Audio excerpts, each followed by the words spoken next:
ਤਾਲੀਮ ਦਾ ਮਸਲਾ ਹੈਗਾ ਨਾ ਉਹ ਬੁਨਿਆਦੀ ਤੌਰ ਦੇ ਉੱਤੇ ਆਮ ਆਦਮੀ ਦਾ ਮਸਲਾ ਹੈ। ਅਲੀਟ ਨੂੰ ਤਾਲੀਮ ਮਿਲ ਰਹੀ ਹੈ, ਅਲੀਟ ਨੂੰ ਸਿਹਤ ਦੀ ਸਹੂਲਤ ਮਿਲ ਰਹੀ ਹੈ। ਜਿਨ੍ਹਾਂ ਲੋਕਾਂ ਨੇ ਸਿੰਗਲ ਨੈਸ਼ਨਲ ਕੈਰੀਕੂਲਮ ਡਿਜ਼ਾਈਨ ਕੀਤਾ ਸੀ, ਰੈਸ਼ਨਲ ਉਹਨਾਂ ਨੇ ਇਹੀ ਦਿੱਤਾ ਸੀ ਕਿ ਆਮ ਆਦਮੀ ਦੀ ਤਾਲੀਮ ਬਿਹਤਰ ਹੋਵੇ। 4 ਸਾਲਾਂ 'ਚ ਕਿੰਨੀ ਬਿਹਤਰ ਹੋਈ ਹੈ ਉਹ ਜਿਹੜੇ ਵੀ ਲੋਕ, ਮੈਂ ਤਾਂ ਜਾਣਦਾ ਲੇਕਿਨ ਜਿਹੜੇ ਵੀ ਲੋਕ ਸਕੂਲਾਂ ਦੇ ਵਿੱਚ ਜਾਂਦੇ ਨੇ ਉਹਨਾਂ ਨੂੰ ਬਹੁਤ ਅੱਛੀ ਤਰ੍ਹਾਂ ਪਤਾ ਹੈ ਕਿ ਉਹਨਾਂ ਦੀ ਤਾਲੀਮ ਬਿਹਤਰ ਨਹੀਂ ਹੋਈ। ਇਨ 4 ਸਾਲਾਂ ਦੇ ਅੰਦਰ ਅਗਰ ਆਮ ਆਦਮੀ ਦੀ ਤਾਲੀਮ ਬਿਹਤਰ ਹੋਈ ਹੁੰਦੀ ਤਾਂ ਸ਼ਾਇਦ ਅਸੀਂ ਇੱਥੇ ਬੈਠੇ ਹੀ ਨਾ ਹੁੰਦੇ। ਕਿਉਂਕਿ ਸਵਾਲ ਇਹ ਹੈਗਾ ਕਿ ਆਮ ਆਦਮੀ ਦੀ ਤਾਲੀਮ ਜਿਹਨੂੰ ਸਰਕਾਰੀ ਤਾਲੀਮ ਕਹਿੰਦੇ ਆ ਜਾਂ ਜਿਹੜੇ ਛੋਟੇ ਤਾਲੀਮੀ ਇਦਾਰੇ ਹੈਗੇ ਨੇ, ਜ਼ਾਹਿਰ ਉਹ ਪ੍ਰਾਈਵੇਟ ਹੈਗੇ ਨੇ, ਲੇਕਿਨ 500 50 ਰੁਪਏ ਤੋਂ ਲੈ ਕੇ ਜਿਨ੍ਹਾਂ ਦੇ 1500 ਰੁਪਏ ਤੱਕ ਫੀਸਾਂ ਹੈਗੀਆਂ ਨੇ, ਉਹਨਾਂ ਦੀ ਹਾਲਤ ਕੋਈ ਨਹੀਂ ਬਦਲੀ ਇਹਨਾਂ 4 ਸਾਲਾਂ ਦੇ ਅੰਦਰ। ਇਹਦਾ ਮਤਲਬ ਹੈ ਕਿ ਤਾਲੀਮ ਦਾ ਮਸਲਾ ਕੋਈ ਹੋਰ ਹੈਗਾ ਜਿਹਨੂੰ ਇਹ ਛੇੜਨਾ ਨਹੀਂ ਚਾਹ ਰਹੇ।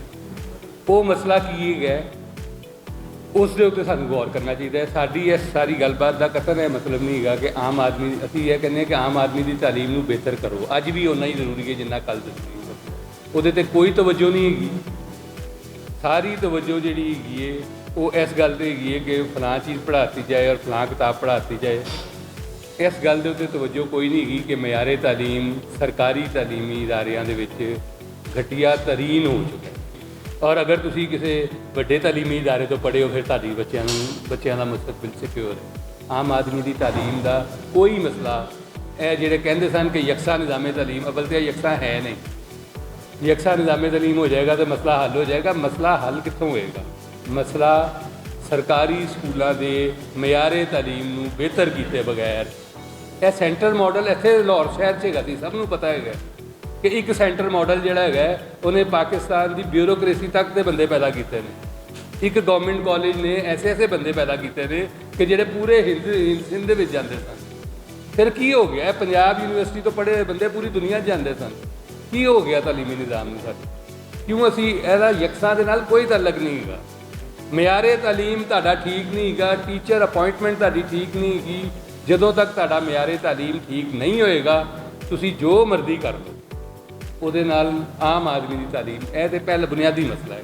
ਅਗਰ ਤੁਸੀਂ ਕਹਿੰਦੇ ਹੋ ਕਿ ਬੱਚੇ, ਤੁਹਾਡੇ ਬੱਚੇ ਸਾਰਿਆਂ ਦੇ ਹੀ ਜਾਂਦੇ ਨੇ, ਸਾਡੇ ਬੱਚੇ ਵੀ ਤੇ ਪੋਤੇ ਤੇ ਸਾਰੇ ਜਾਂਦੇ ਨੇ ਸਕੂਲਾਂ 'ਚ, ਸਾਨੂੰ ਬੜੀ ਅੱਛੀ ਤਰ੍ਹਾਂ ਪਤਾ ਹੈ ਕਿ ਕਿੰਨਾ ਫਰਕ ਪੈ ਗਿਆ ਤਾਲੀਮੀ ਨਿਜ਼ਾਮ ਦਾ, ਕਿੰਨੀ ਉਹਦੀ, ਚਲੋ ਉਹਦੀ ਲੈਂਗੁਏਜ ਬਿਹਤਰ ਹੋ ਗਈ ਹੋਏ, ਕੋਈ ਚੀਜ਼ਾਂ ਤਾਂ ਬਿਹਤਰ ਹੋਈਆਂ ਹੋਣ ਨਾ, ਤੇ ਜਦੋਂ ਬਿਹਤਰ ਨਹੀਂ ਹੋਈਆਂ ਤਾਂ ਇਹਦਾ ਮਤਲਬ ਹੈ ਕਿ ਉਹਦੇ 'ਚ ਬੁਨਿਆਦੀ ਗੱਲ ਹੀ ਕੋਈ ਹੋ ਰਹੀ ਸੀ